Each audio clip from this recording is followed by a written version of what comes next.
This is the waterproof 20-inch LED RGBW wall washer, and this guy can put out a ton of light. Check this out. So right there, I just pulled it all the way to max, and you can see it's totally blowing out my camera there.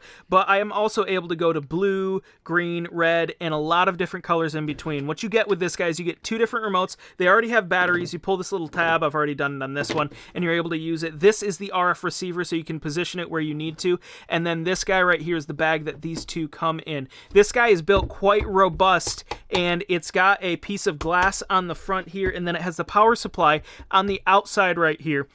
And this thing is built out of metal all the way around, so it's quite rugged. I really like this. One really random note is that this power supply down here does make a little bit of noise. It's kind of like current running noise, but that's kind of to be expected when it's hanging on the outside, and the whole housing of it is its heat sink. So I think that's not a problem, though, because the way that I'm going to be using it, I don't have to worry about it. And if you have it outside, no one's going to be hearing that from a distance. So if you're in the market for a phenomenal wall washer, I think this thing is great.